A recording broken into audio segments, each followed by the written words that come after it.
Becky Hammon has been trending on Twitter, and apparently she had to apologize because of this tweet. Or, not really apologize, but she had to put out a public statement just to clarify what she meant by saying this right here.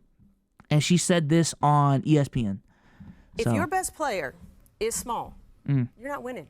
Uh-oh. John Stockton, Allen Iverson, Steve Nash, you could go down the list. Steph Curry is the only. But he's not that small. He's not that small. He's like 6'3". But also, though, I mean, he's the greatest shooter to ever walk the planet. He's in an outclass. Okay. She is right. History says she is right. Okay, but we're living in a new age, okay, new day.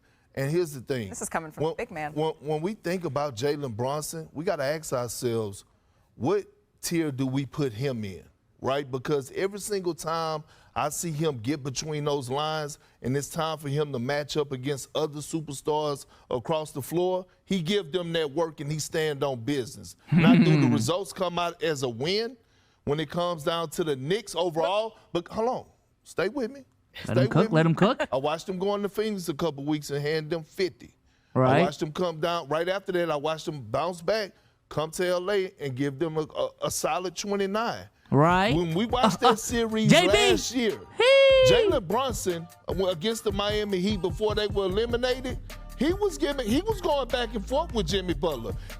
I saw a couple of 35-plus point nights. So Jimmy ain't on 1A either, but my thing is, I know he's not the typical, eye candy. Is he the person that's going to win you a championship as 1A? This is what I'm saying. Yes or no, Perk? Yes or no, Perk? Yes or no, Perk? All I know is that the last time Luka Doncic had success in the postseason and went to a conference finals, it was paired up alongside Jalen Brunson. What I'm telling... But that's the thing. It was Luka.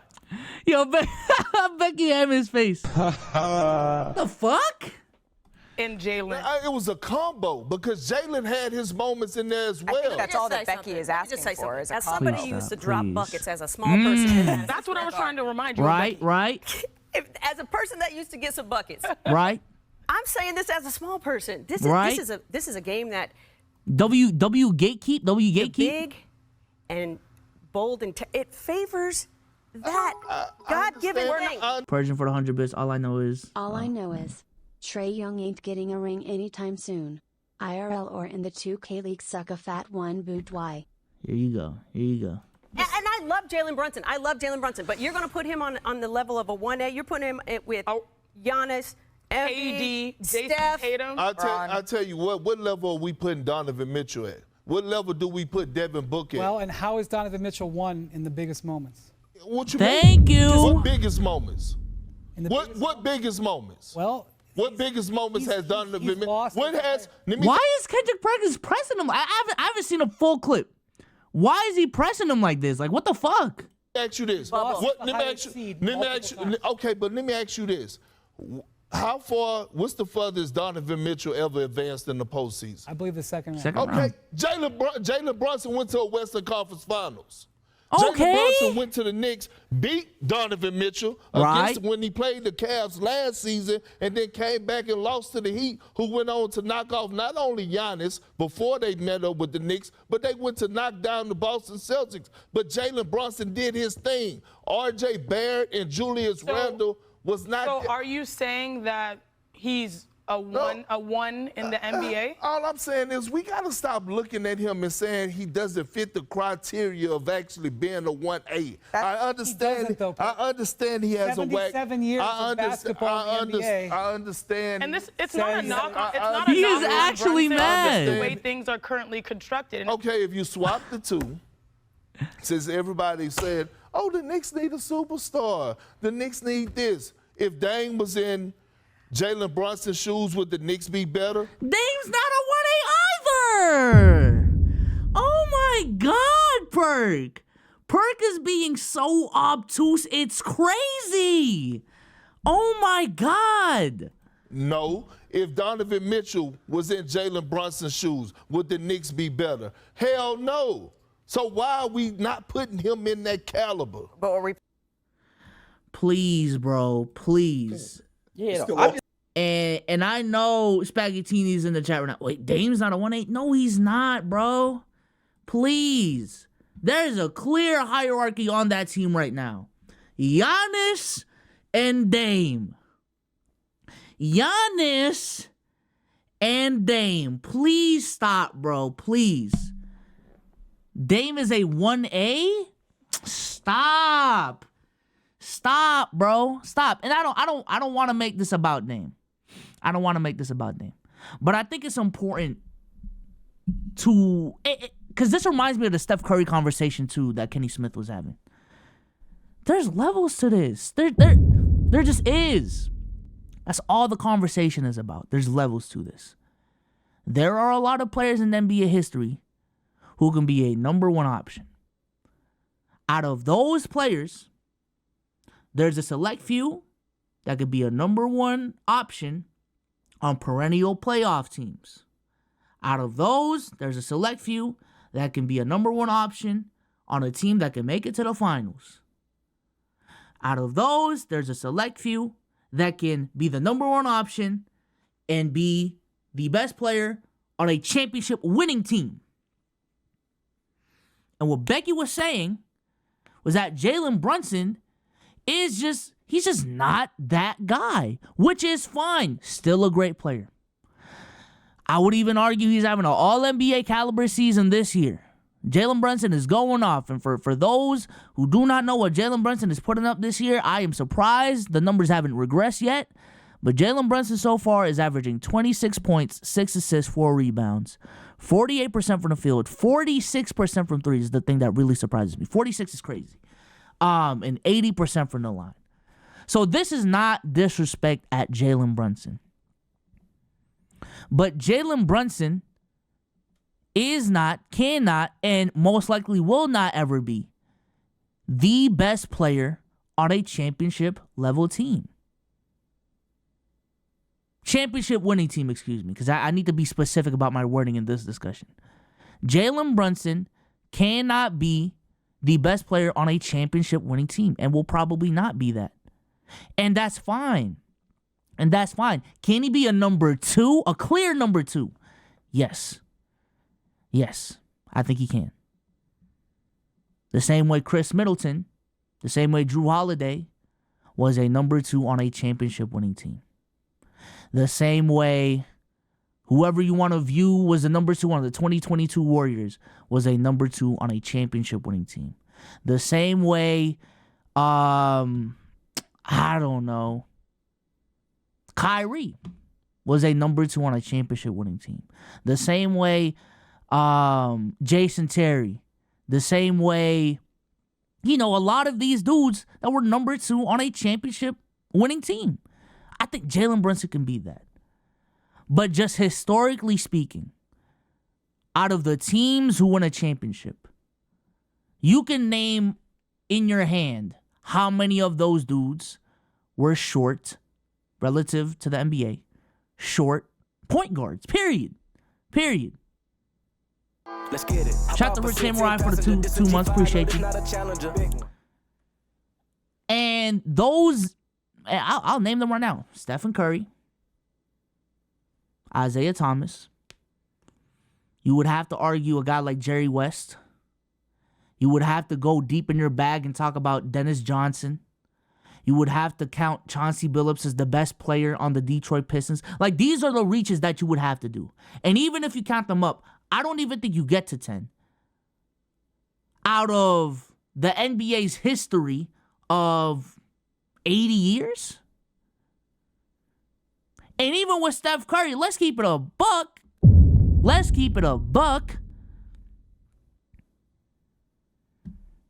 In 2015, I'm not even going to do that. I'm not even going to do that, y'all. I'm not even going to do that.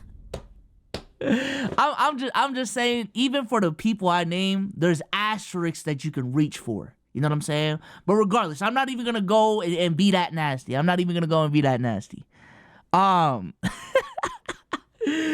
Spaghettini's nasty, bro. Spaghettini's toxic. But yeah, just for a majority of history, it is a tall man's game. Historically speaking, the players who have dominated the most have been tall players.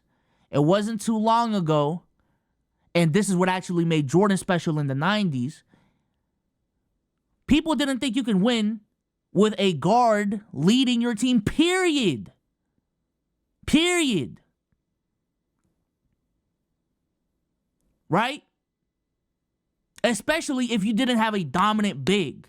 Prior to Jordan, people looked at Magic as but what about Magic? And the counter to that would be, but Magic had Kareem. So even with Magic, he still needed a dominant big to win championships. Michael Jordan was the first one to at least do it consistently, was the first one to win championships without a dominant big as a lead guard. And Michael Jordan was 6'6". Outside of that, historically speaking, the game has belonged to big men, specifically centers, and the wings, the Larry Birds of the world, the Dr. J's of the world, the LeBron Jameses of the world, right? The Kobe Bryants, even more recently, Giannis, Jokic, right? Kawhi Leonard, right? Kevin Durant, right? These are the names that have historically dominated the sport. So from a historical standpoint, JB is the likelihood is just not likelying. You see what I'm saying? And I do think the more consistent criteria with this is for the Knicks to win a championship, for any team to win a championship, I think you need a top 5, top 3 caliber player. I think that's the more consistent criteria than a point guard, historically speaking. Because name me the teams that have won without a top 5 player on their team. And then we can narrow it down to top 3, but a top 5 player on their team. I'm trying to think back right now. Didn't happen last year. Didn't happen in 22. Didn't happen in 21. Didn't happen in 20. Didn't happen in 19, 18, 17, 16, 15, 14? Not 13. Not 12. 11? Not 10. Not 9. Not 8. I would consider KG top 5. Not 7. Not 6. Not 5. 4. 4. Not 3. Not 2. Not 1. Not 0. Not 99. 98 to 96. 95, 94. 93, 91. The Pistons with Isaiah. But this is what I'm talking about, though. I think the more consistent criteria is, to be that guy. And that was the crux of the clip. That was Becky Hammon's main point with the Knicks. Is that, let's keep it a buck. They don't have that superstar to win them a championship. They don't have that guy that's going to go to the big stage and win them a championship. It has been a constant throughout NBA history that you need that guy to win a championship. Jalen Brunson is just not that guy. Jalen Brunson is not even in top 10 conversations, which is fine. He's just not that guy. Good enough to lead you to the second round of the playoffs. Good enough to lead you to multiple perennial playoff appearances. But to win a championship, there's just levels to this, and that's fine. That's not a diss at Jalen Brunson, but there are just levels to this.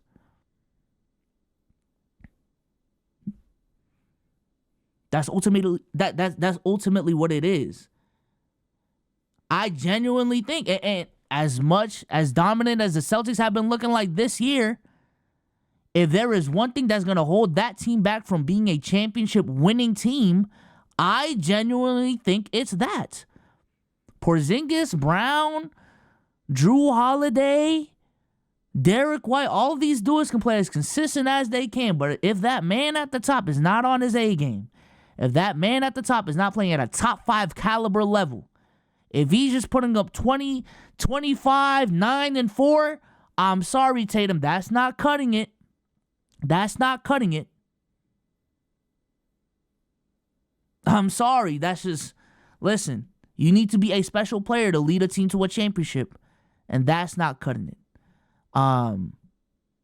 If I were to put a name on the teams that are on the players that I think are 1A caliber players in the league right now,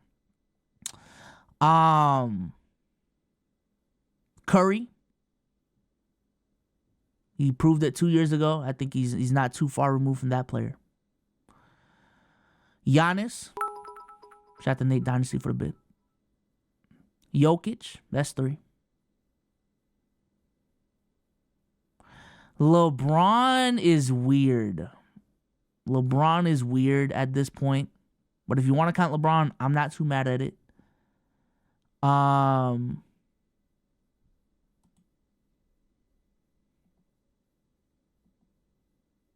KD?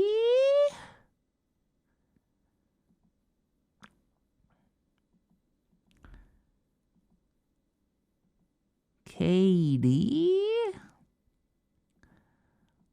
Luka? Embiid?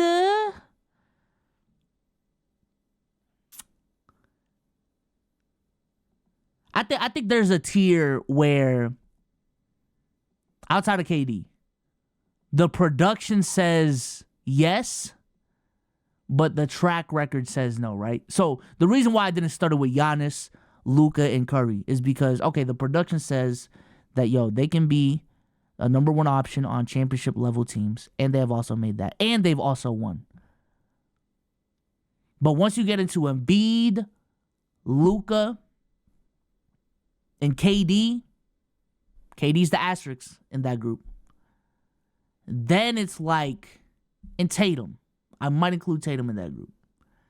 Then it's like, okay, the production is telling me yes, but